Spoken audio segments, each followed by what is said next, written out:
There are nights when you suddenly realize how small you are in front of your own unspoken thoughts. It feels like standing before a dark sea, unsure whether the next wave will be gentle or fierce. And yet, in that vastness, there's always a quiet light waiting for you, soft enough to soothe your mind, strong enough to guide you through the waves inside your heart. Tonight, in Fall Asleep Fast, the Lighthouse of Alexandria. 7 Wonders Guided Bedtime Story. We will journey to the Lighthouse of Alexandria, not only as one of the ancient world's great wonders, but as a metaphor for the silent resilience within every human being. Maybe you are tired after a long day. Maybe you are searching for a reason to believe that something ahead of you is still shining. If so, let this story lead you forward, a passage that begins with gentle breaths and carries you toward the warm, glowing harbor of Alexandria more than 2,000 years ago. There, between the waters and the Mediterranean wind, a golden flame waits to answer the question for you. What awaits us when we dare to be still? Part 1, a gentle greeting and a relaxing beginning. There are evenings when someone opens a story not because they want to learn something new, but because they long to touch something familiar, a bit of peace, a breath allowed to settle in the right place, a moment when the world stops demanding that they be strong for just a little longer. Tonight, I greet you with that very stillness. I greet you from Drifting Sleep Stories, where every tale is not only something to listen to before sleep, but a reminder that sometimes all we need is one softened moment for the world to become gentler. I know you've made it through a long day, long in a way only you can truly feel. Maybe it was conversations that drained you, worries no one else could see, questions without answers, or joys so fragile you didn't even have time to fully smile at them. But you made your way here tonight, quietly and courageously, because being still is never easy. People often fear silence the way they fear hearing their own hearts. But here, in a space held by soft light, a gentle voice, and slow breaths, you don't have to prove anything. You only need to arrive. Before the story unfolds, I want to offer you a greeting. Not loud, not bright, but woven from gratitude. Thank you for returning to the series, The 7 Wonders of the Ancient World, a collection kept alive by your affection, your presence, and the way it has gently become part of your nightly ritual. Tonight, we return to Alexandria, the city where the sea meets wisdom, where the light of a single lighthouse once changed the course of history. But before we step through that doorway in time, give yourself just a moment, the way someone pauses on their doorstep to shake off the dust of the day before entering the warm space inside. Try sitting or lying down in a way that feels as though someone is softly supporting your body. It doesn't have to be perfect. It only needs to feel right. Let your hands rest where they naturally want to rest, beside you, or perhaps on your chest. Let your shoulders fall, the way we stop bracing ourselves, when we stop pretending to be strong. And for one rare moment in your day, allow your breath to do what it already knows how to do best, to keep you alive, gently, without judgment. You can close your eyes, or simply let your eyelids drift, whichever makes you feel less guarded against the world outside. Don't try to relax. Relaxation never comes from effort. It comes when we stop trying, just like water finds its stillness only when it is no longer disturbed. Imagine your body as a stretch of land after rain, softer, more absorbent, ready to receive whatever calm this story will bring. Your breath rises and falls steadily, like 2 small waves chasing each other without ever crashing ashore. If you pay close attention, you may notice a small place in your body, maybe at the center of your chest, the back of your neck, or where your hand rests on your thigh, where everything feels just a little more peaceful than the rest. You don't need to understand why. Simply allow your mind to linger there, the way someone rests on a familiar doorstep at dusk. Tonight, when I greet you, I'm not just greeting a listener. I'm greeting someone who chose patience over running away, gentleness over hardness, listening to themselves over being swept into the noise. Your presence here, in this very moment, is proof that no matter how life pushes and pulls, you can still find a place of stillness for your mind. Let my voice do its small work, to lead you away from the rush of the day, to open a doorway into a soft-lit space where time no longer hurries. You don't need to force images or imagine anything correctly. The story will find its own way to you, like a sea breeze finding your window when you leave it slightly open.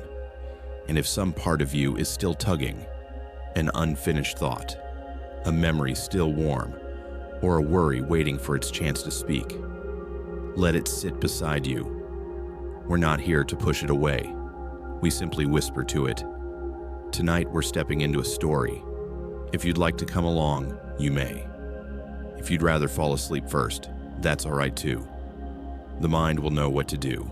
I greet you with full presence, with gratitude, with the hope that tonight's story will become a small light inside you, a light like the Lighthouse of Alexandria, strong enough to guide, warm enough to comfort, ancient enough to remind us that the most enduring things in life often begin as the faintest spark. And when you're ready, we will walk together to the harbor of Alexandria, where the turquoise water welcomes the Mediterranean wind, where ancient ships softly sway in the evening sun, and where the story of the third wonder of the ancient world awaits you, quietly yet proudly. Part 2, guiding you into stillness. There are moments in life when we think we've stopped, yet the mind continues running down roads only it knows, long, hollow, without an end in sight. Even an ordinary day is enough to scatter the soul into countless fragments. A fragment of worry, a fragment of haste, a fragment of regret, and sometimes not a single fragment that feels truly at peace. Tonight, before the story leads us to the Mediterranean Sea, I want to invite you to pause. Truly pause, not through action, but through permission. Let your body, whether lying down or sitting, be placed gently the way someone lays a flower on the surface of water. Do not force it to be beautiful, symmetrical, or in the right posture. Just release. Let it find its own natural shape, the shape it has long forgotten because you were too busy to notice. Take a slow breath in and let it go without calculation. Do not try to breathe deeply, just breathe the way you need to breathe. Life has already given you enough people telling you to try harder, be stronger, calm down. But here, no one asks anything of you at all. Stillness doesn't come from effort. It comes from ending the self-pressure. Gently close your eyes, as if you are simply dimming a part of the world so you can see more clearly the part within. Nothing needs to hurry. Stillness doesn't run away.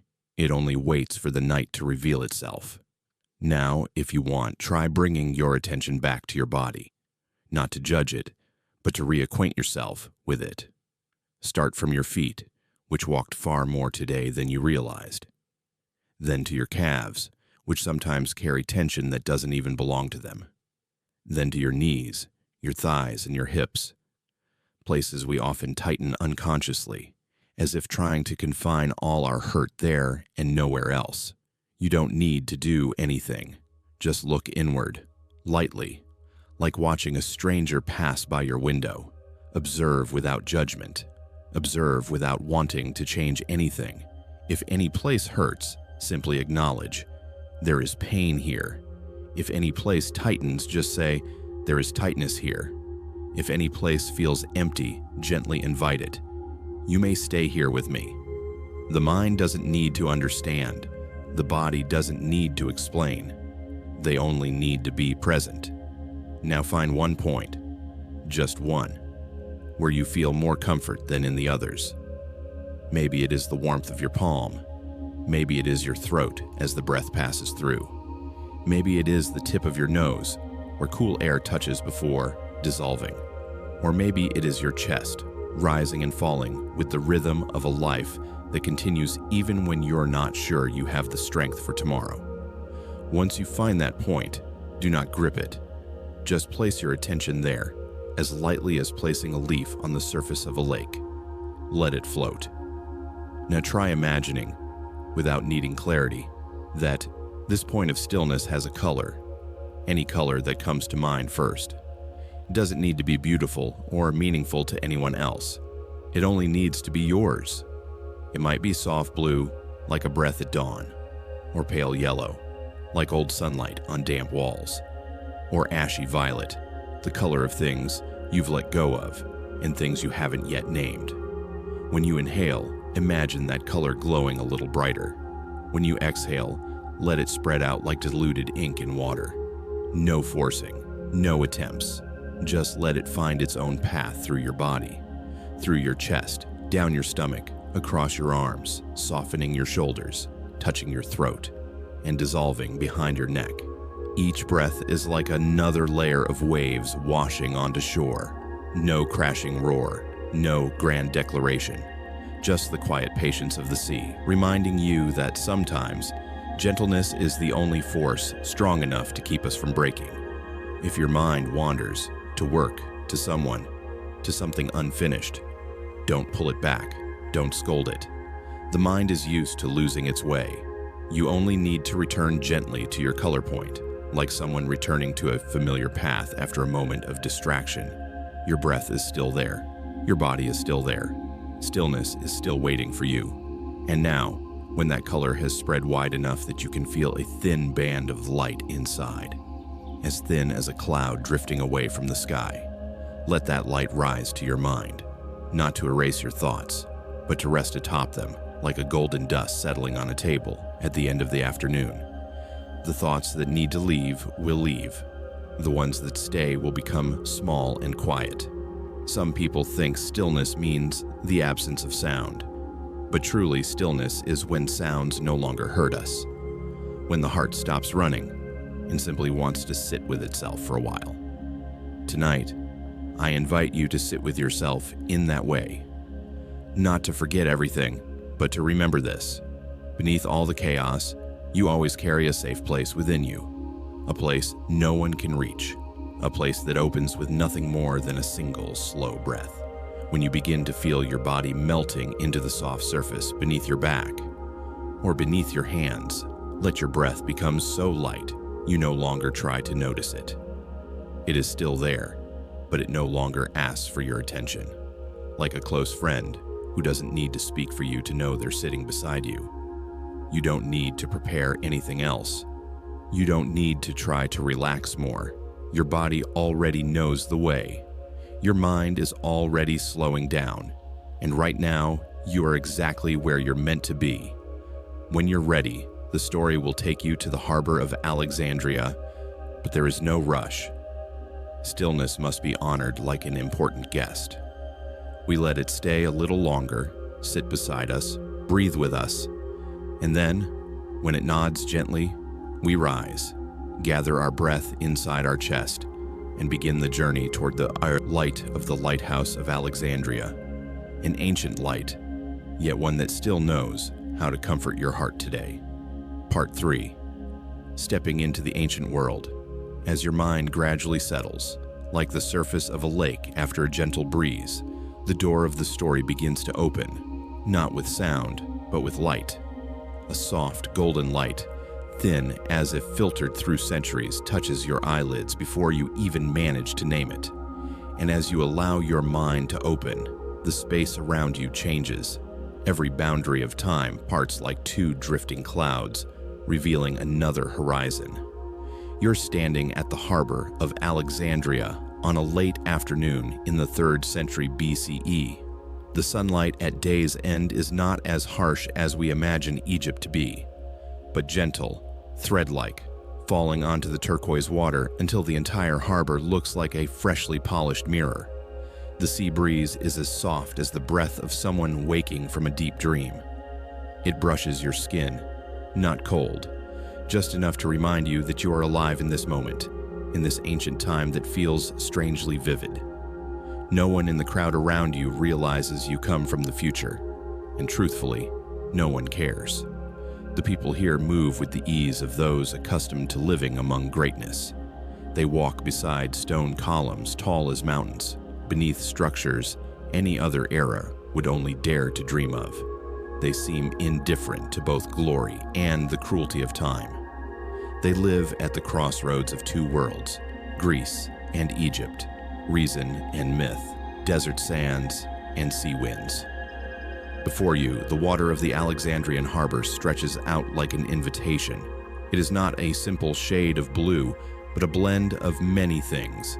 The green of algae beneath the surface, the dusk blue of the evening sky, the faint gold of fading sunlight, and the pale tint of memories you've never lived, yet somehow recognize. It feels like this water has seen too much. Ships returning home, travelers who never came back, conquests, dreams, promises whispered to the waves. A wooden boat glides across the water, light as a brushstroke on an ancient painting. Its hull curves like a classical Greek smile, each carved detail deliberate and graceful. Rowers sit in neat rows, dipping their oars into the water with perfect rhythm. No one rows too forcefully, no one rows too fast. The pace reminds you of a heartbeat, steady, devoted, and beautiful in a way only peace makes visible. Farther out, a larger merchant ship is making its way toward open sea. Its ivory sail swells softly in the wind, like the chest of someone taking a deep breath before a long journey. You watch it, noticing tiny human silhouettes like unfinished dots, and a thought crosses your mind. Perhaps someone on that ship once stood exactly where you are, wanting to go far, yet fearing the loss of what is familiar. This ancient world is shaped not only by what you can see, it is shaped equally by its silences. The silence between two waves, the silence before a seagull calls, the silence in the eyes of people waiting for something they themselves cannot name. Alexandria, in this moment, is not the bustling city of merchants or empire. It is a place holding its breath, preparing to offer you a wonder. In the distance, you can make out the towering outline of the lighthouse. Not clearly, just a faint vertical stroke at the edge of the horizon, like the first sketch of a great idea. But the moment you see that faint shape, you feel its presence. It stands there like a guardian, tireless, demanding nothing, silently lighting the way for those who pass. And in a natural, unspoken way, you know you're moving toward it. Not only by the boat that will take you there, but by the way the story itself draws you closer to its light. Let the Mediterranean breeze pass through you. Let the scent of salt, damp wood, and sun-warmed stone streets weave into your breath. This isn't nostalgia. This is a kind of returning to a place where light was kindled not to mark territory or display power, but to keep human beings from losing their way in the night sea. And if you feel something soften inside you, a faint ache without a clear cause, a quiet gratitude for the moment you're living, that is natural. Anyone standing before beauty becomes gentler, as if the heart were dipped in warm water. You are standing at the harbor of Alexandria. Time around you is both still and endlessly moving. Every boat is a story. Every stone beneath your feet has carried thousands before you, and the sky above, vast, deep blue, watches you as though you belong to this history too, even if you come from the future, even if you're only passing through for one night. You do not need to understand everything. Alexandria does not demand understanding, only presence, and you are present, vivid, complete, and deserving.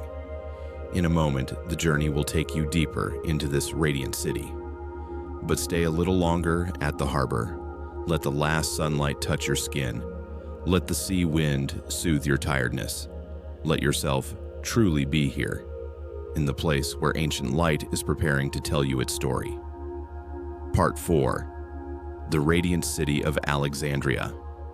Alexandria unfolds before your eyes not through the noisy clamor of a great city, but through a light of its own, a light that softens every contour, deepens every shade, as if the city were built not of stone but of the memories of civilizations crossing paths.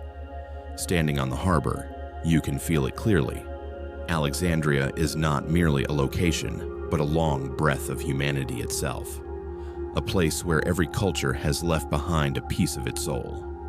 You step onto the stone-paved road leading toward the city center.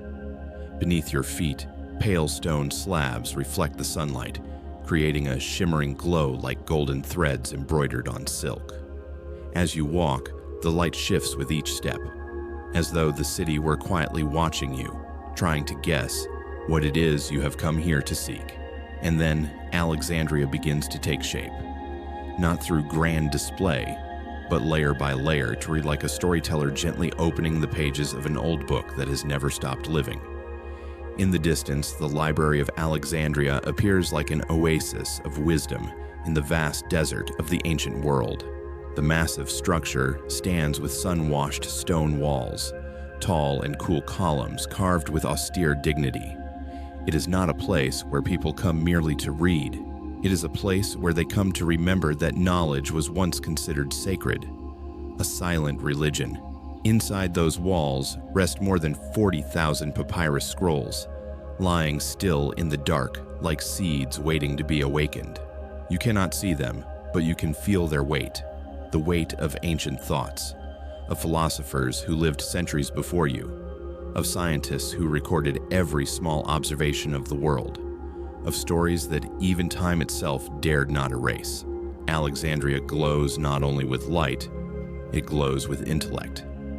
You continue walking and come upon the palace of King Ptolemy, a palace that does not feel distant or untouchable like the royal palaces we imagine. It carries the warmth of a place where generations have lived, loved, and ruled. Its walls are decorated with Egyptian motifs intertwined with Greek influence.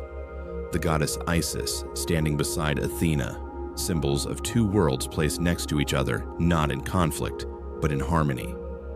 This palace is not merely a residence of power.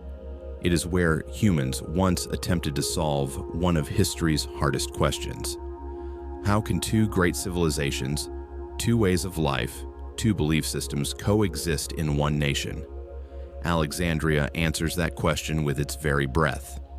You turn down another street and see the Greek bathhouses, places where people did not just wash, but discussed, questioned, and shared their understanding of the world.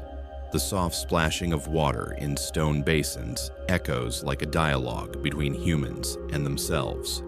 Clean, unclean, old, new, understood, not yet understood. Farther along, the temple of Zeus stands silent, its white columns rising as though touching the thin sky. There, the Greeks prayed for the things they could not grasp with their hands. Not far from it stretches a road lined with sphinx statues, bodies of lions, faces of humans, standing guard as the spiritual sentinels of Egypt, reminding you that the past never truly disappears. It only shifts its position so it can continue watching over humanity. Alexandria is a place where every step carries you through a layer of civilization. You cannot tell whether you are in Greece or Egypt, in philosophy or in myth, in reality or in a dream. But you know one thing for certain. Here, no boundary exists to divide anything. Everything blends in the way the modern world often forgets. A harmony not born from sameness, but from accepting differences. The evening breeze rustles through the palm leaves, creating a soft, thin sound like the whisper of thousands of years of history. It is not sad. It is steady, like an elder recounting their life story without the need to exaggerate. Alexandria does not boast about its brilliance. It simply stands there, offering one unmistakable feeling. Its very existence is a miracle. You walk past the people of the city, Greeks in bright cloaks, Egyptians in thin linen tunics, a Jewish merchant selling spices from distant lands, traders from Cyprus, from Syria, from Libya. No one looks at anyone with strangeness. They are so familiar with differences that difference itself has become peace. And you realize Alexandria is not just a place of light. It is a place of convergence, a city where knowledge, religion, art, and commerce blend like colors, dissolving into a pool of ink. No one tries to keep their color, and no one is lost.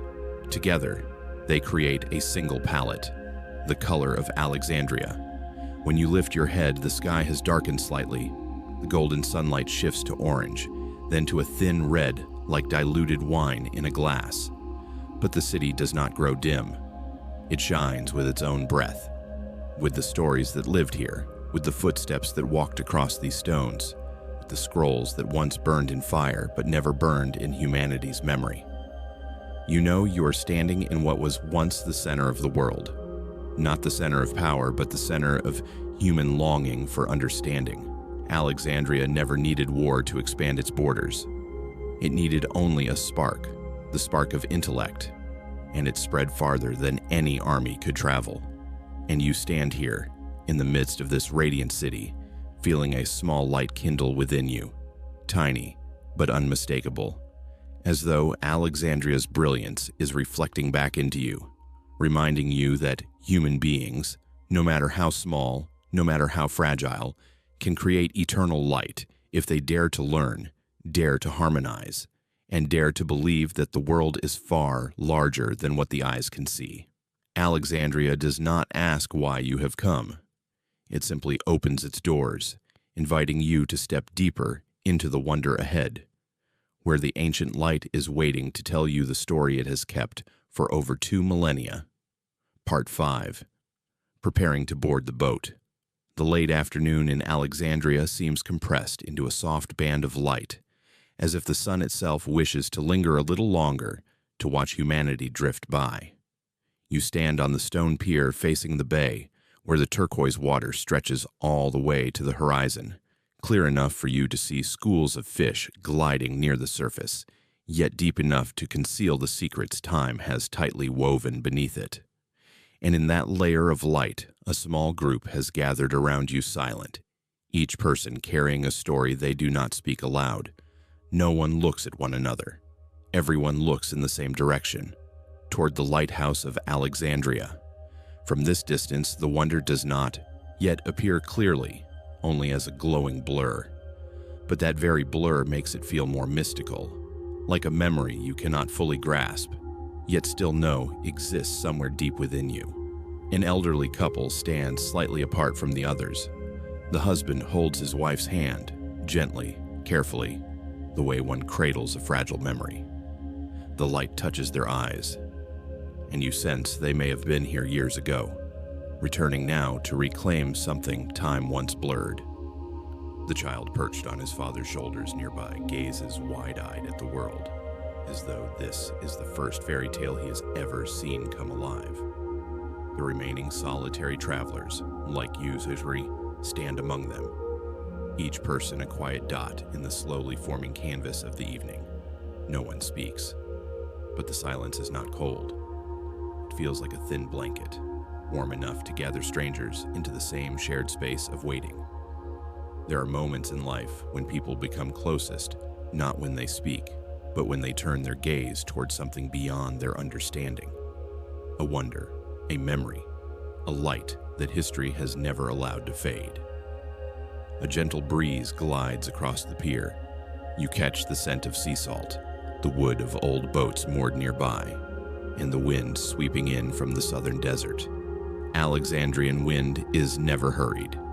It moves through everything with a slowness that makes you wonder whether it's made from the breath of ancient souls who once lived here. Philosophers, scholars of the library, sailors who left the shore and never returned. In this moment, you feel strangely close to them, as if time has tightened just enough for you to brush against their lingering traces. The water below your feet begins to shift unusually. Circular ripples appear, widening before they dissolve. At first, you think it's just the sunlight's reflection, but then you notice these ripples are born from a steady movement in the distance, the dip of an oar or the quiet parting of wood through water. The boat is coming.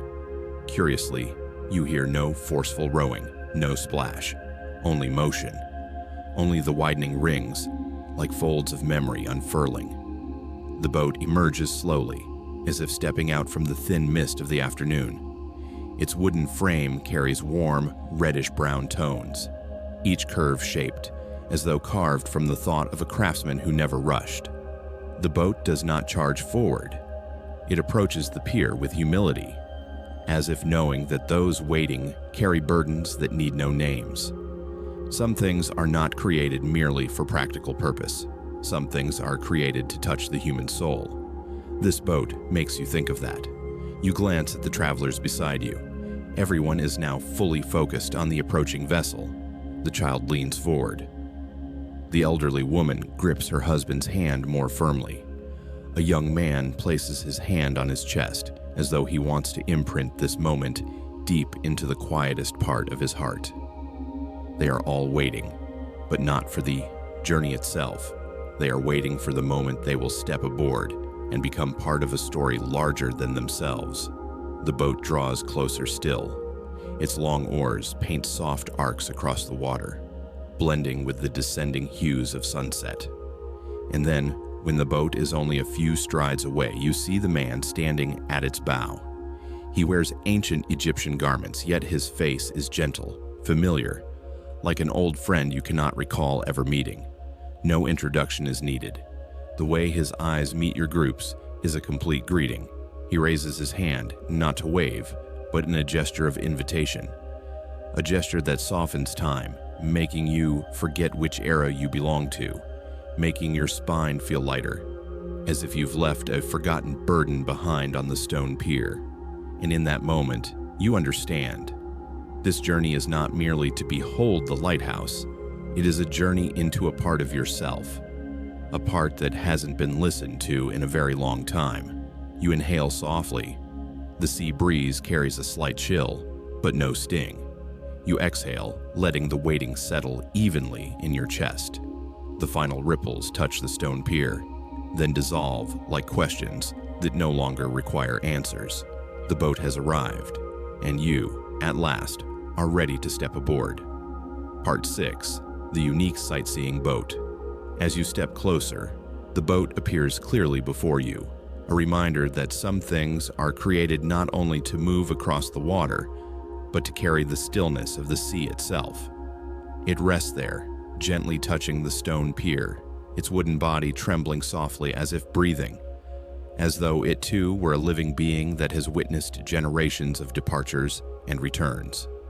The frame of the boat is made of cedar wood, the very material the ancient Egyptians believed connected the human realm with the world of spirits. The fading daylight touches the cedar, creating warm, reddish-brown halos, like embers glowing beneath each grain. You gently place your hand on the boat side. The surface is so smooth that you could swear it had been polished not by human hands, but by the memories of the sea itself. The scent of cedar drifts through the air, subtle yet unmistakable, slightly sweet, slightly sharp, and carrying something that resembles the fragrance of long-forgotten stories being quietly opened again. Along the length of the boat, golden scarab motifs begin to reveal themselves. They are not carved in a showy, ornamental manner, but with modest intention, as if the artisan only meant to leave small reminders that life always carries a silent power of rebirth. Each scarab is carved in a gentle curve, coated with a gold paint that has faded over time. Yet this fading only makes them more beautiful. The kind of beauty that belongs to objects touched by years, sharp yet humble. Greek meander patterns wrap around the boat's edges like an endless stream.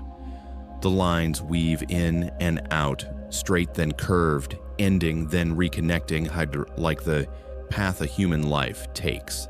Not linear, not circular, but full of unexpected turns and unannounced returns. Looking at that pattern, you feel it mirrors your own journey now, unaware of the final destination, yet certain that every step has meaning. As you step onto the boat, the wood lets out a very soft sound, like a discreet greeting to a new traveler.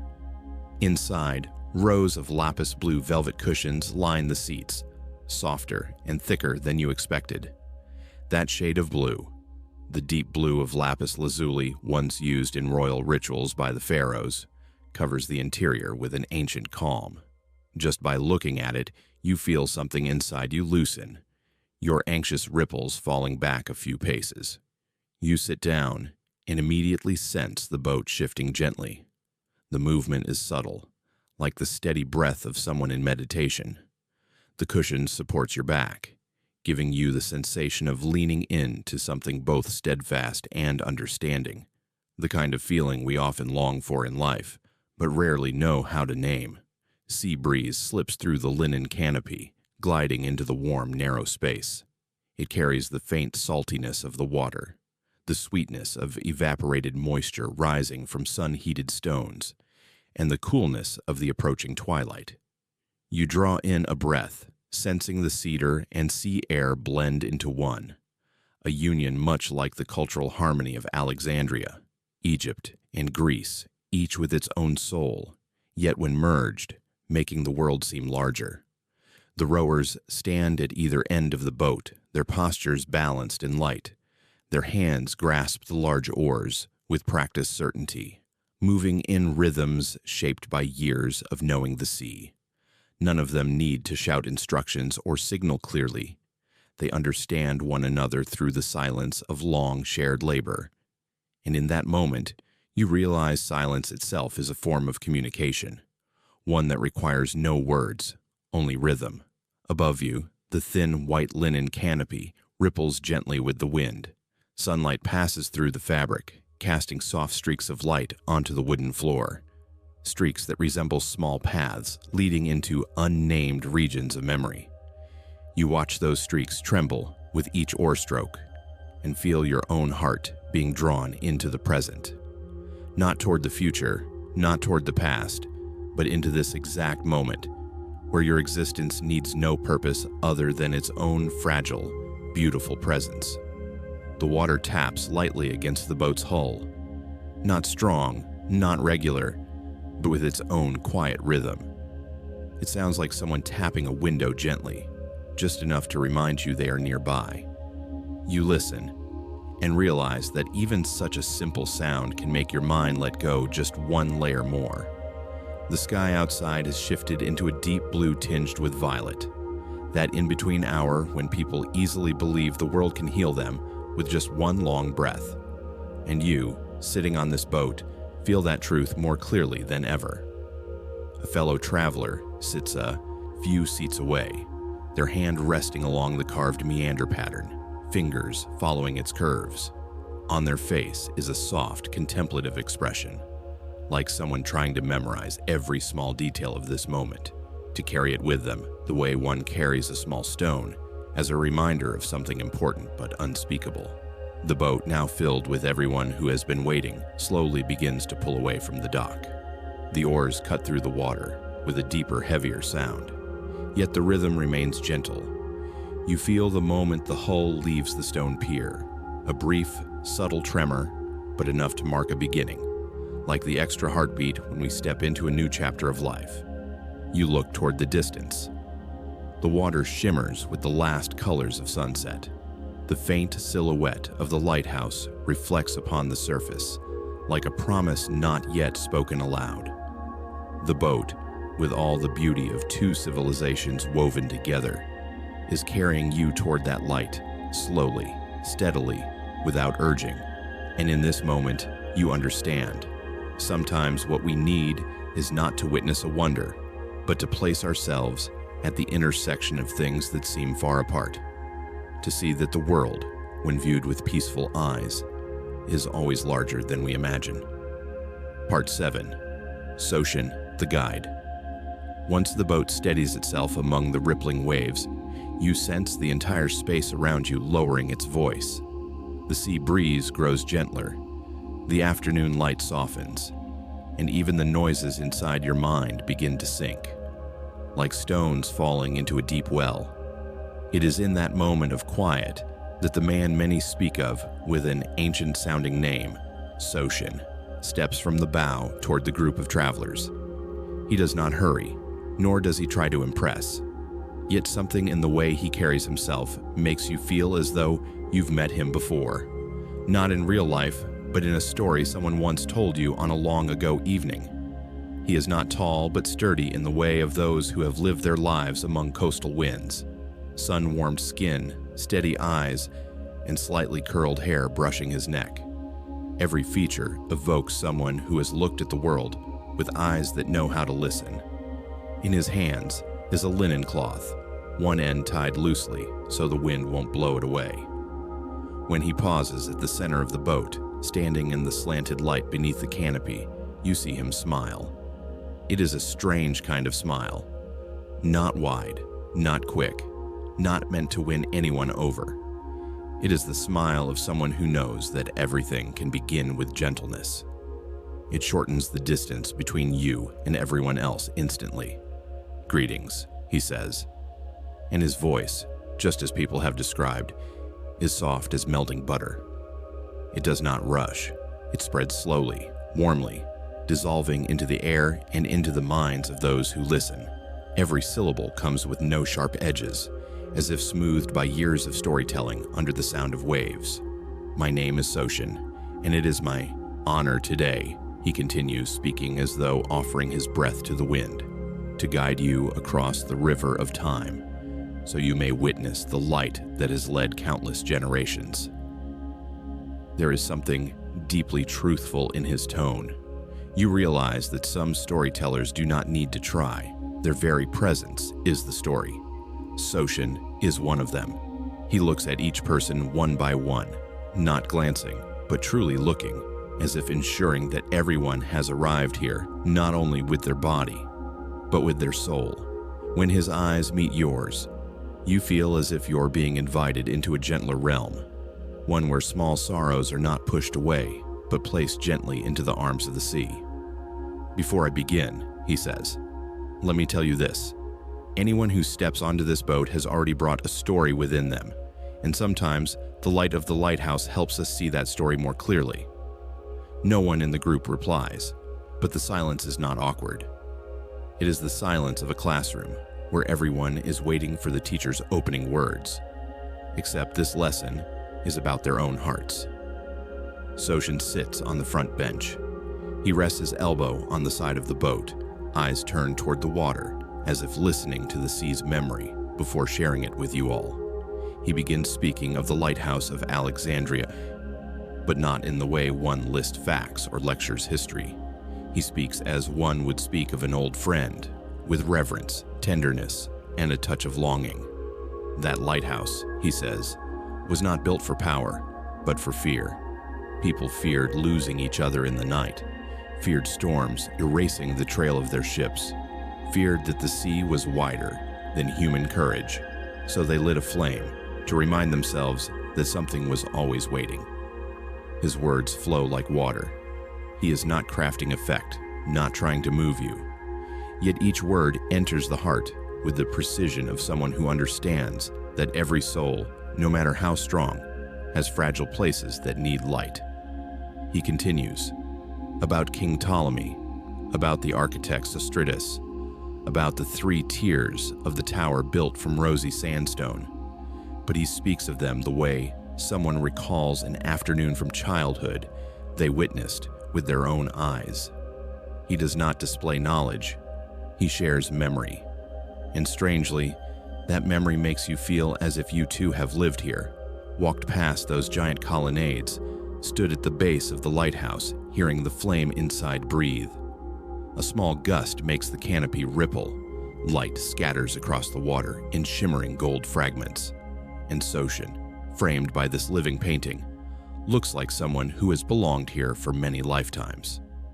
"You see," he says, "the lighthouse does not guide only ships. It guides us.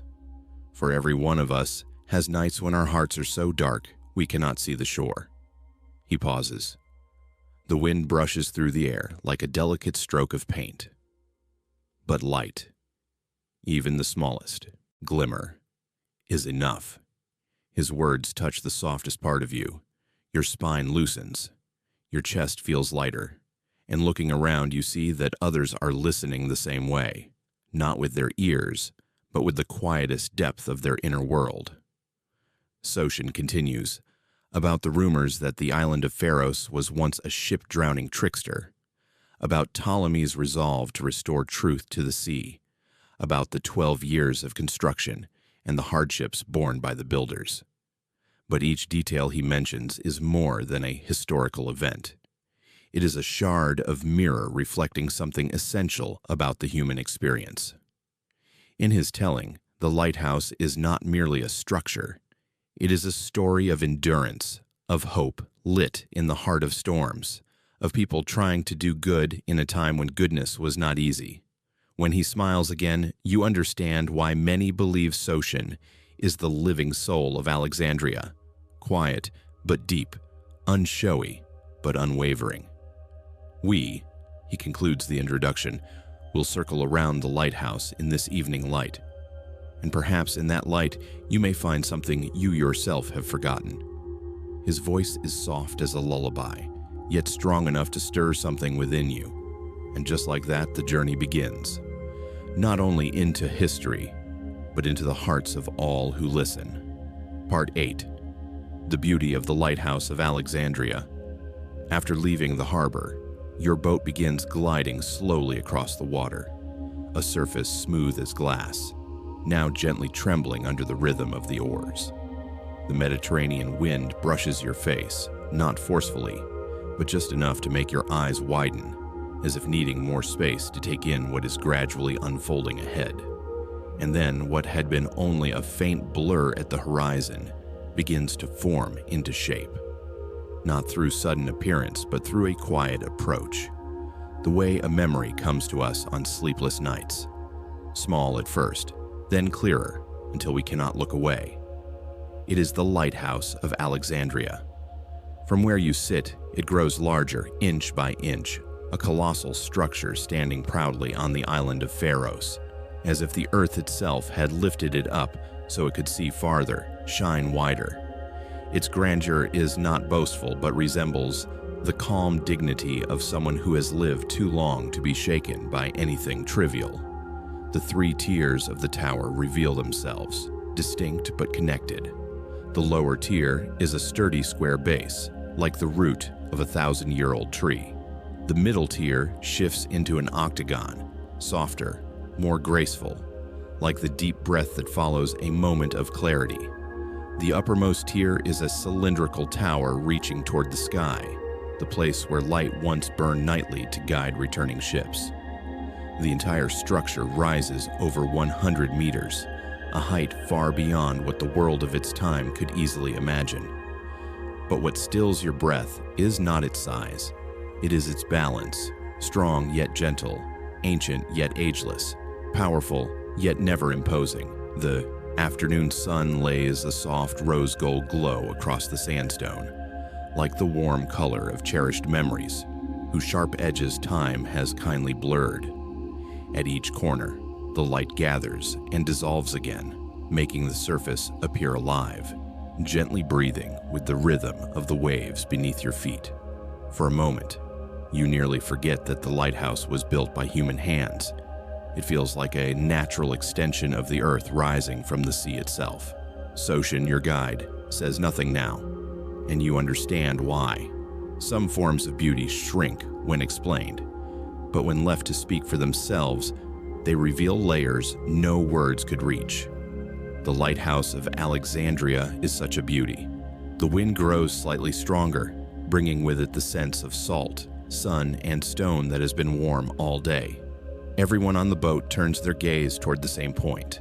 A young woman presses her hand to her chest as if her heart were being gently pulled toward the light.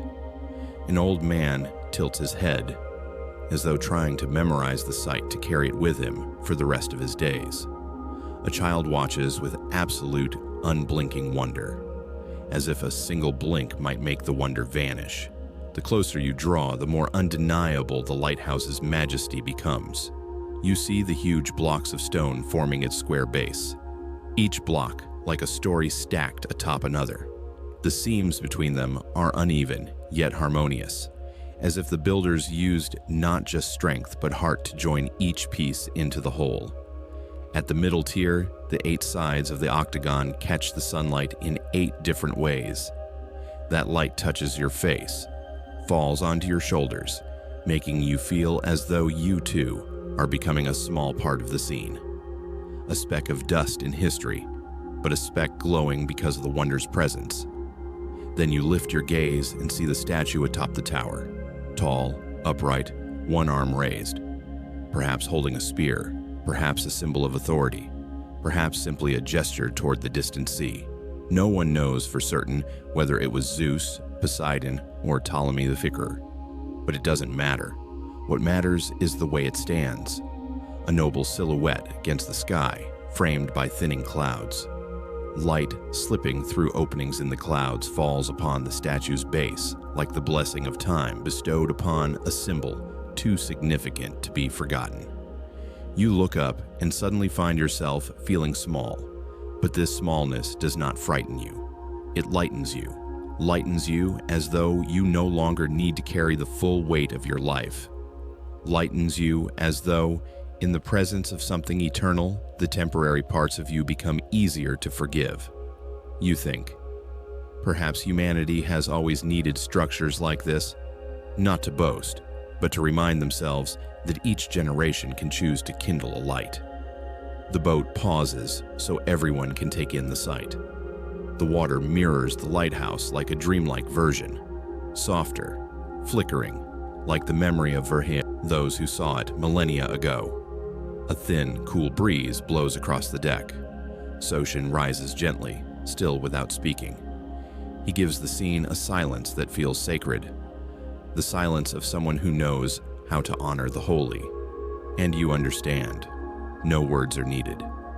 The lighthouse is telling its own story, a story of the roughened hands that built it, a story of the nights it lit the way home, a story of the centuries it stood unwavering against storms, a story of light, the one thing time cannot defeat.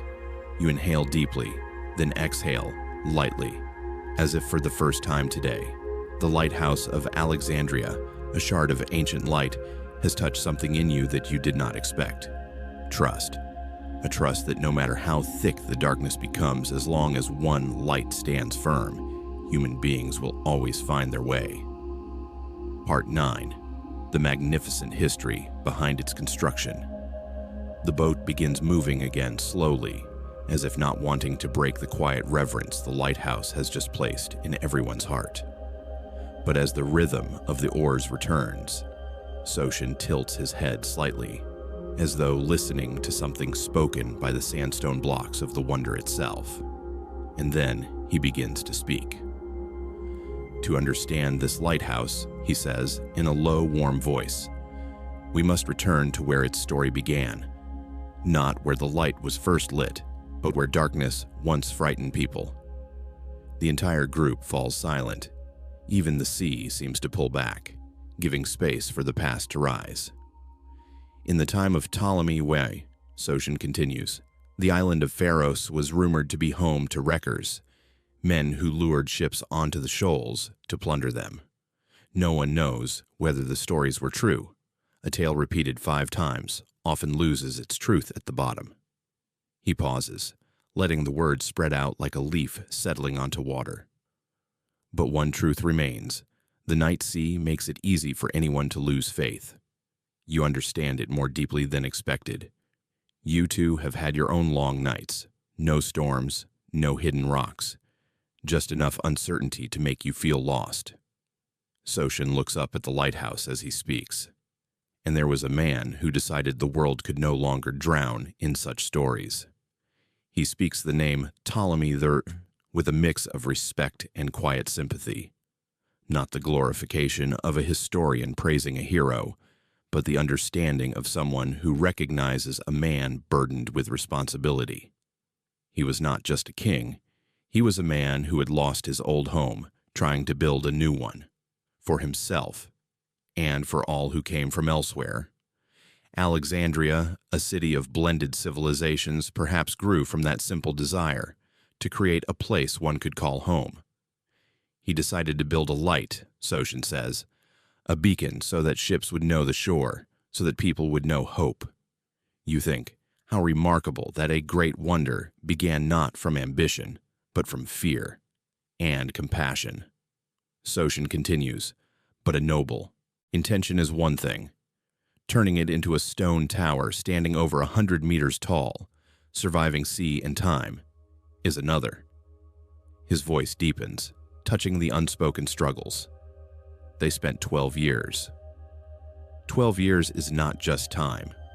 It is 12 seasons of wind, 12 seasons of rising tides, a generation of workers living between stone and sea.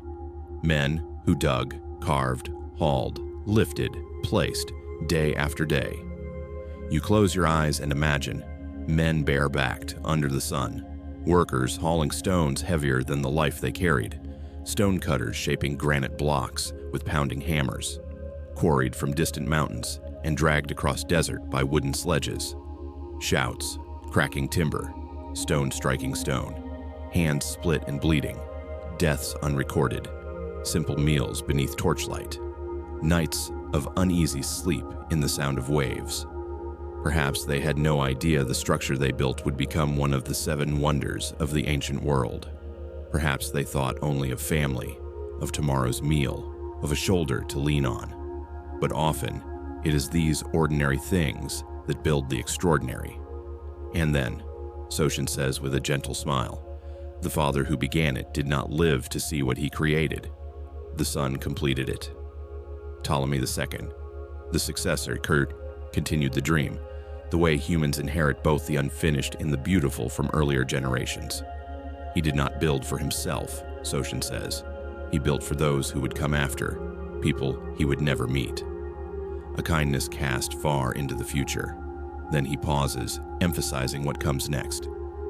It is estimated, he says quietly, that the cost of the lighthouse, converted into today's value, would be around 300 million. He speaks the number with calmness, but its meaning is enormous. But what matters, he adds, is not the cost.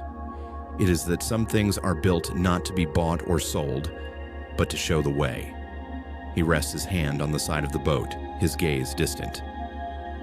This lighthouse is a symbol of trust, of labor, of the desire to create something that outlives a single lifetime. You feel your heart soften, a beautiful softening like standing before something reason alone cannot explain. Soshin continues. Many people ask me, why did Ptolemy I pour so much effort into this? Why not choose an easier project? Why build something so large for an age still so small? He smiles. My answer is always the same, because sometimes people don't choose what is easy. They choose what is worth it. His words drift into the air like a thin wisp of smoke. Light, but lingering.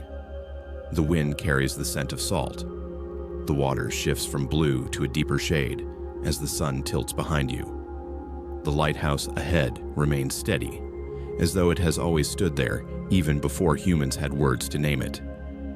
They built it, Soshin says softly, because they believed light could do what rumors never could. Heal. You understand now that this story is not merely the history of a structure, it is the history of a belief that humans, whether living in the 3rd century BCE or in the present day, always need. That light, no matter how small, can guide us through the dark. Part 10. The Light That Guides. As the boat draws closer to the base of the tower, the light from the lighthouse is no longer just a distant point on the horizon. It has become something tangible. A light with shape, with breath, as if it too were a living being watching over every movement of the sea. Soshin does not rush to speak. He lets the light tell its part first, as though he believes that some things in this world do not need a storyteller. They speak on their own. In the late afternoon, as the sun drips behind the last layers of cloud, you notice something gleaming at the lighthouse's highest tier. From afar, it resembles a stray piece of metal left under the sun. But as the boat approaches, you realize it is no small fragment. It is a massive bronze mirror, large enough to catch sunlight and cast it across miles of open water. Soshin raises his hand toward it, his voice deep yet unfailingly gentle. During the day, he says, That bronze mirror is a second sun. You follow his gesture. The reflected light is not sharp like modern glass. It is warm, tinged with red, like sunlight passing through a veil of ancient dust. You feel that if you could reach out and touch it, it would feel soft as velvet, its warmth sinking into your skin like the breath of an old friend. Seafarers, Soshin continues, say they recognized the lighthouse from leagues away, not by its shape, but by that ribbon of light. A ribbon of light, the lighthouse's outstretched hand from the 3rd century BCE, long enough to reach the sea, the ships, the tired souls drifting through troubled waters. You think of lives that resemble boats, sometimes adrift too long between sea and darkness, needing only the thinnest line of light to keep rowing. Soshin goes on, his eyes following the subtle shift of the evening sky. But daylight, he says, is only half the story. When the sun sets, another light awakens. A light that exists by its own strength, burning of its own will. In his voice, you hear something like reverence, the kind reserved for memories that have never faded. At the very top, he says softly, they lit a fire so great it could shine across the entire night. You lift your gaze toward the summit. Even though daylight still lingers, you can imagine that fire. A flame that, even in thought, warms the deepest part of your chest. A flame fed with oil, with labor, with faith. The faith that it must burn through the night to protect sailors the firekeeper would never meet. That fire, to the ancient world, was not merely fire. It was a promise. Soshin's voice lowers to a hush. Sailors said that when they saw that flame after many nights drifting, they knew they still had a place to return to. Not a specific place, not a roof or a room, but the idea of returning, something humans often misplace during long, uncertain days. You picture ships heading home through the dark, wind fierce, water cold as metal, and ahead, a tiny spark. The spark growing as they approach, turning into a glow, then into a column of fire, then into the whole tower standing silent against the sky. One flame warming an entire night, like a fable, except it was the truth of thousands of nights at sea. Soshin says, it did not only guide the ship, it guided the heart. Such a simple sentence, yet it reaches deeper into you than you expected, because in life, who hasn't had nights of confusion, unsure which direction to take? Who hasn't been a wandering boat, hoping for just one light to keep from circling in darkness? The wind intensifies. The canopy trembles. Shards of reflected light dance on the water, like sparks falling from the lighthouse's ancient flame. Soshin speaks, his voice threading into the rhythm of the waves. Perhaps the most beautiful thing about light isn't how far it reaches, but how steadfastly it stays, even when no one is looking. You think, yes, some lights in life do not demand that we notice them at once. They simply need permission to exist. And when we finally grow calm enough to look up, we realize they have been there all along. The light of hope, the light of kindness, the light of those who love us in silence. The Lighthouse of Alexandria, in Soshin's telling, is not merely a wonder. It is proof of humanity's ability to shine for one another, through a small gesture, a single decision, or simply by standing firm through the winds. You look up at the tower again. Clouds cluster around the statue's pedestal, forming a thin veil. The day's last rays pierce through, turning the stone base into a faded halo. And you understand. Not everyone needs to be remembered, but those who create light are never forgotten. Soshin exhales, long, slow, as though he too has walked through that story one more time with his entire heart. Light, he says gently, always finds its way to where it is needed. And you, amidst the soft waves and the sea wind threading through the canopy, know that his words are not just for ancient ships. They are for you. Part 11. The slow fading through time. As the boat quietly curves around the western side of the lighthouse, the sky shifts into a paler shade of blue, as if the last light of day is deciding whether to linger a little longer or finally slip away. The wind remains gentle, the waves remain calm, but something in the air has changed.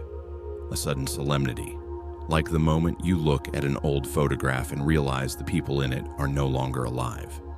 You gaze at the lighthouse towering before you, and it is hard to imagine that one day, this tallest, most magnificent, most enduring creation of the ancient world could ever decay. But Soshin, his face tilted slightly toward memory, begins to tell the part of the story that he says no one can avoid when speaking of this wonder. The part about loss. Nothing, he says softly, almost like an exhale, stands forever against time. You think he is talking about stone, pillars, architecture. But as you listen more closely, you realize he is also speaking of people, of memories, of the things we believe will never change. Soshin looks toward the base of the tower where the sandstone still glows pale, but where, if you look closely, you can see faint erosion left by centuries of sea wind. He begins. In the year 796, Alexandria was shaken by the first earthquake. Not powerful enough to destroy the lighthouse entirely, but strong enough to make the tower tremble, like the shortened breath of an aging soul. A simple image, yet it lets you picture the scene vividly. The lighthouse, once as steady as first faith, beginning to quiver like the heart of someone who has endured too much. Then in 951, he continues, another tremor fractured the upper part of the tower. He raises his hand, tracing an uneven breaking line, slow and deliberate, as if each crack were still stored somewhere in the city's memory. And in 956, he adds softly, yet another. He does not need to describe more. You can imagine the sound of stone breaking, the falling dust, the murmurs of people watching the wonder they loved being wounded. But what stills you is not the earthquakes themselves. It is the fact that humans never gave up after the first blow. After each shock, Soshin says, they rebuilt, they reinforced, they supported it again. His voice carries the quiet conviction that people, in any era, instinctively protect what they believe is beautiful, good, and necessary. But then he sighs, a small heavy sound as though what he is about to say has always weighed down his heart. The 14th century came, and this time the land and sea rose together in anger. A powerful earthquake, so powerful that after nearly 2,000 years of standing firm, the lighthouse could no longer endure. The wind moves across the canopy, carrying away invisible grains of dust. You look at the lighthouse now, standing whole before you, and try to imagine that moment. The tower's massive blocks trembling, the cracks echoing through its core, and then the top, the place where the fire once burned through the night, collapsing in great falling sections. Soshin continues. People say that when the lighthouse fell, the sea went silent for a moment, and then the waves surged, as though trying to embrace the broken pieces. The way he says it makes the sea feel less like the destroyer, and more like a friend wanting to hold on to what was left. Then came the earthquake of 1323, followed by a great wave that pushed stones weighing dozens of tons down into the seabed. The entire tower, once the strongest light of the Mediterranean, slid beneath the water like an old giant finally surrendering its last breath. Soshin does not tell this as tragedy, but with peaceful acceptance, the way one might speak of the passing of someone who lived a full, meaningful life. The lighthouse, he says slowly, had completed its purpose, and time, as always, continued its work. But the story does not end there. A little more than a century later, he continues, Sultan Qaitbay ordered a fortress to be built on the very foundation of the old lighthouse, and they used the stones of the lighthouse to build the fort's walls. He looks at you, his eyes glowing faintly against the evening light. It means, he says softly, the lighthouse did not disappear, it merely changed its form. You sit with that thought for a long moment. There are things in life we believe we have lost: love, trust, a beautiful memory. But in truth, they have not vanished. They have simply taken on new shapes, hidden inside shells we no longer notice. Like the Lighthouse of Alexandria, from towering beacon to submerged ruins to the walls of Kite Bay, all are transformations, not endings. Soshin says, when the people of Alexandria look at the fortress walls, they still see the light of the lighthouse within them, not with their eyes, but with their memory. The boat glides over deeper water. You look down and imagine the massive stones beneath, once part of the great tower, once guiding countless ships home. Now they lie at the bottom, with fish weaving between them, seaweed wrapping around them like soft green scarves. No ending is ever absolute. No death is truly empty. Some things simply sink deeper, so they can be preserved longer. Soshin speaks again, his voice low as a long sigh. The strange thing is, many believe the lighthouse is gone, but anyone who looks deep into the water will see it is still there, not glorious anymore, but never forgotten. You follow his gesture. The water shimmers like frosted glass, and you understand that greatness does not lie in standing unchanged. It lies in leaving traces in the heart of the sea and in the hearts of people, lasting so long that even time cannot erase them. The Lighthouse of Alexandria, though faded through centuries, still stands somewhere in the story of everyone who believes in light, even when the world grows dark. And you, adrift on the evening sea, feel the truth of it touch something inside you. The things that once illuminated us never truly disappear. Part 12. The Immortal Legacy. The boat continues drifting slowly, and the afternoon has now tipped further toward sunset. The sky shifts into a pale orange touched with violet, as though layers of time have just opened before your eyes. No one speaks for a moment, not even Soshin. There are moments when silence becomes a thin pane of glass, allowing you to see deeper, deeper than the sea floor, deeper than the things that have been lost. And then, as the water begins reflecting the final gold of the day, Soshin speaks in a low, gentle voice. The Lighthouse of Alexandria may have vanished from the earth, but strangely, it has never truly left the world. You look at him, then at the faint silhouette of the tower behind you, sensing that he is about to share a part of the story that belongs not to stone or time, but to the things far less tangible: memory, belief, legacy. You know, he says, sometimes language preserves what stone and brick cannot. He smiles softly, half sharing, half wistful. The word fair in French, Faro in Spanish and Italian, all of them come from Pharos, the small island where the lighthouse once stood. You repeat them in your mind. Fair, Pharaoh, gentle syllables, soft, almost like the hush of calm waves. And you understand that some things, even when they no longer exist in form, continue to live through the people who speak their names, day after day, generation after generation. Life, Soshin murmurs, sometimes continues by passing into the smallest things. The evening breeze carries the mild scent of the sea, and you feel the truth of his words even in your own memories.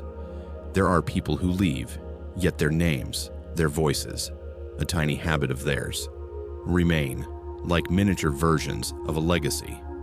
And not only in language, he goes on. In modern lighthouse architecture, you can still see hints of Pharos. He gestures toward the horizon, where a newer lighthouse of Alexandria, smaller, modern, gleams with its evening lamp. The stepped form of the tower, the projected beam of light, the purpose of guiding travelers, all of it was inherited from their ancestor, from this lighthouse.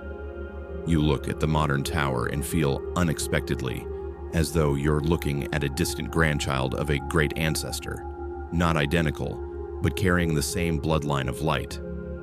What we build today, Soshin says, never begins from nothing. His words touch you softly. After all, human lives are the same. Everything we do, everything we believe in, comes from a source older than we realize. A colder breeze rises from the deep sea. Soshin looks down at the water, where the sunset is dissolving like old ink. But the greatest legacy, he says, does not rest on the shore. It rests beneath the sea. You lean toward the side of the boat, peering into the water. At first, you see only ripples reflecting the purple and orange sky. But then, as the light strikes another angle, you notice faint dark shapes. Huge masses deep below, not fully swallowed by shadow. Divers have gone down, Soshin explains, and they found stones weighing 60 tons, once the base of the square tower. Columns, sphinx statues, slabs larger than an entire boat, all of them lying quietly beneath the water.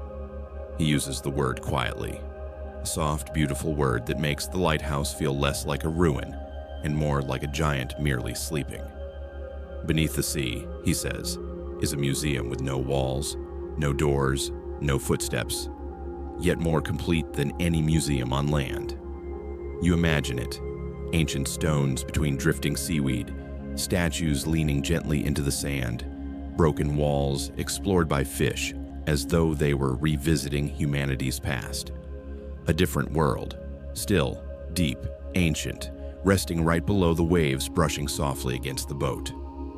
No one can touch the lighthouse now, Soshin says. But they can dive down to see its fragments. And sometimes, his eyes grow distant.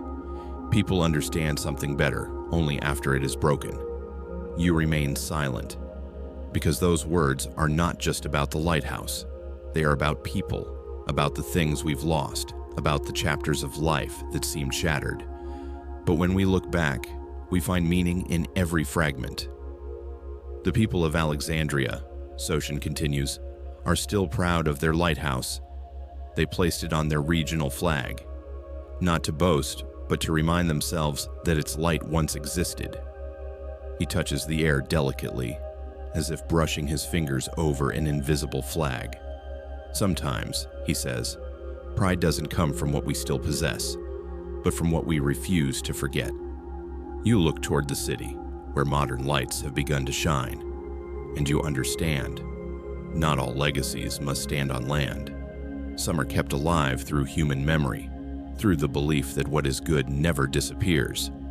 It simply changes its home. The sea beneath you remains deep, silent, holding in its arms the stones that once supported a whole world. You feel strangely light, as though something inside you has quietly clicked into place. The things we truly love, even when they fall, always find a way to keep living. Part 13, the magical ending. Rain. Just as your boat turned toward the eastern side of the lighthouse, the sky suddenly changed its color. The last orange of the afternoon withdrew like a soft farewell, giving way to sheets of smooth gray clouds gathering above. You hear no thunder, nor see any hint of a storm. Everything happens quietly, maturely, like someone who has weathered too many tempests and now uses silence to warn you that they are about to cry. A drop of water falls onto your hand, not warm, not cold, just a small, simple touch, like the sky gently testing your emotions before deciding whether it should keep falling.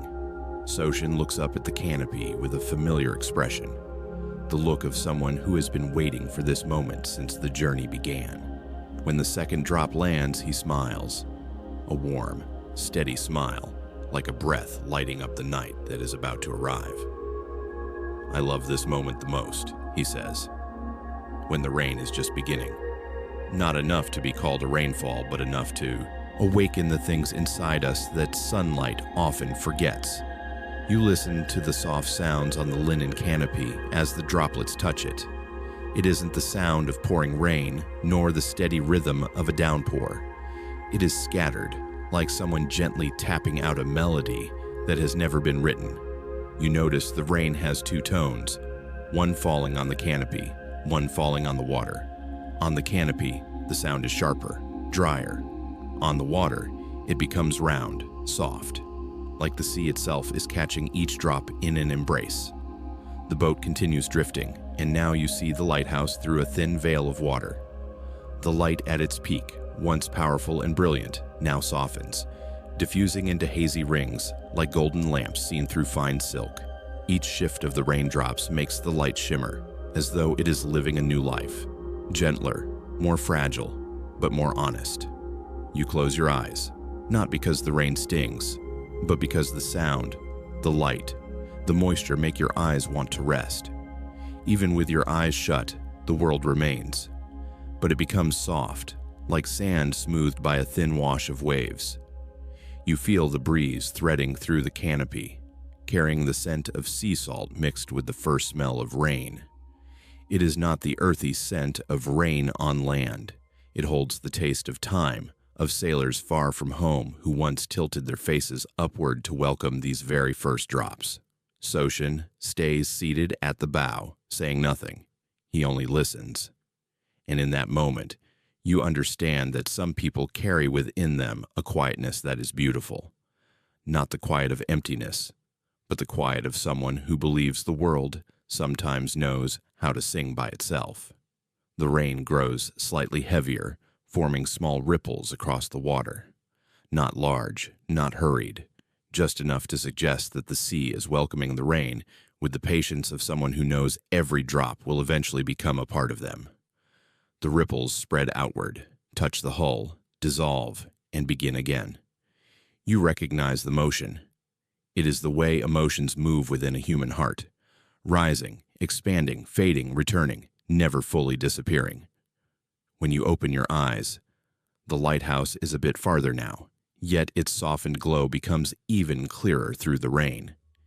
It is no longer sharp, but has become a deeply human light, a light that does not push itself to reach far, but simply stands there, gentle, present, soothing anyone who looks at it.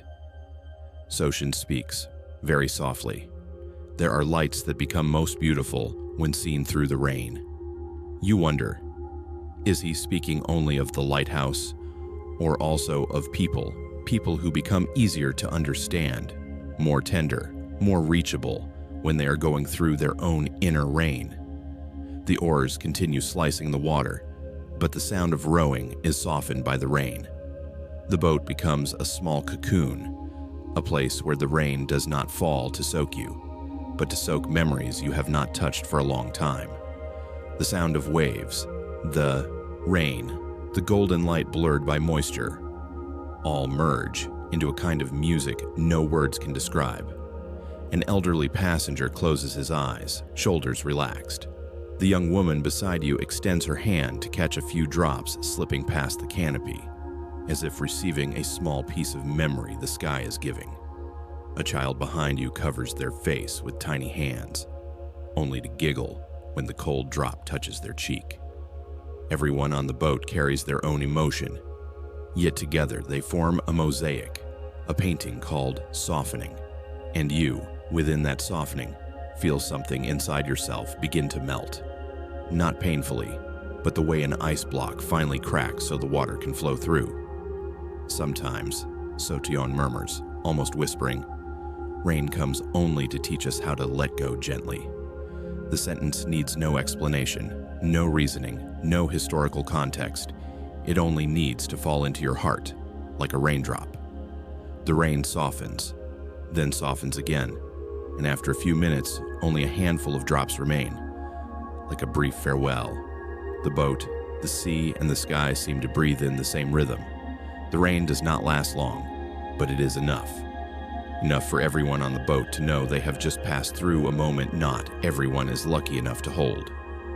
A moment where nature, memory, and light merge into one, filling the unspoken spaces inside people. You look at the lighthouse one last time through the fading mist. The golden light still stands, still steady, still gentle, a reminder that even when the rain falls, light always finds a way to reach the end of its path. And you, without realizing it, smile. Part 418, sinking completely into stillness. At last, when the rain had withdrawn like a considerate guest, leaving behind soft ribbons of light hovering over the water, the boat drifted once more across a sea as smooth as green silk breathing under a pale sky. No one on the boat said anything now.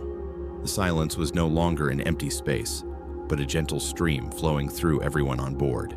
Slow, patient, as if it had waited the entire journey just to arrive at this very moment. You lean back against the lapis blue cushion, feeling your head slowly sink into the soft fabric, then sink a little deeper, as if your body is learning how to set down each layer of tension. First the shoulders, then the back, then your breath, then the final remnants of thought left over from the long day. Even the sound of the oars is no longer distinct. It grows faint, softer and softer, as though the sound is traveling toward the horizon instead of entering your ears. The small ripples roll outward, but you no longer try to watch or listen. They simply exist, proof that the world continues, and that you no longer need to chase after it. The lighthouse ahead has become a muted golden column, standing still behind a thin veil of moisture like a candle behind a silk curtain. Its light is no longer sharp or powerful as when you first saw it. It is softened into a light of gentleness, a light meant for people who need guidance back into the quiet inside themselves. You realize some lights are created to show the way, but some lights are created to quiet the heart, and the lighthouse's glow in this moment seems to exist only for you, not to guide you out to sea, but to guide you back to yourself. You gently close your eyes, not from effort, not from decision, but from instinct, like a leaf folding itself when night arrives. The raindrops lingering on the poles, the boat's edges, and on the strands of hair of a few passengers, all catch the golden glow and shimmer softly, turning everything both ethereal and familiar. A breeze carrying the scent of the sea brushes your skin, and instead of waking you, it covers you in another thin blanket of relaxation. Somewhere just a few meters away, Soshin is still sitting, but you no longer hear his voice. You only sense his presence like a soft light behind your shoulder, the keeper of calm for this journey, the one who gently shepherds every soul on board into this suspended space between waking and sleep. You notice your breathing begin to change, from the long breaths of someone fully awake to round, steady, soft breaths. Each inhale feels as if you're taking in an entire sky of peace. Each exhale feels as if you're releasing the smallest fragments of fatigue, the last thoughts clinging to the edges of the day. There is nothing left to solve, nothing left to consider, nothing requiring your alertness anymore. You are in the only place today where time has no authority. A quiet wave brushes the side of the boat. One last drop falls from the roof. A gentle breeze glides by. All these tiny movements blend into a music of their own, a soundtrack no composer could write, yet still a perfect symphony of calm. You hear your heartbeat more clearly, but instead of racing, it is slow and even, like waves far in the distance. In this moment, crafted delicately in a way only the quietest nights can, you feel the world grow wider, while you yourself grow lighter, as though worry has evaporated without needing to be chased away, as though the creases in your mind, the ones you once believed could never smooth, are beginning to ease. The lighthouse fades behind your eyelids, but its golden light remains somewhere behind your forehead, an imprint of safety, a whisper that even if you fall asleep, the world is still being held by a patient glow. You let yourself sink a little more, until even the sensation of the boat dissolves, leaving only the sound of rain far away, the softest waves, and time slowing to its gentlest pace. It feels as though you are drifting, but not on water, on your own breath. Layer by layer, weariness leaves your body, as lightly as dust brushed off a table. The heaviness in your shoulders, your neck, your chest, is lifted away by the final breaths of evening wind. You can no longer distinguish where the sea ends and the sky begins, no longer distinguish the sound of the boat from the sound of the rain, no longer distinguish wakefulness from sleep. You only know one thing: you are safe, held, and allowed to completely let go. A quiet melody begins to play, a long, continuous flow, no climax, no endpoint, just an endless rhythm like the waves of early morning. The sound doesn't pull you awake, nor does it demand attention. It is simply there, like air, wrapping you in an invisible blanket. Gradually, your breath slows until it matches the rhythm of the waves. Your body becomes so light, it no longer feels like it has weight. Your mind becomes so spacious that nothing remains dark enough to hold a worry. And then softly, you slip into sleep. A deep sleep not born from exhaustion, but from finally finding a place gentle enough to set your soul down.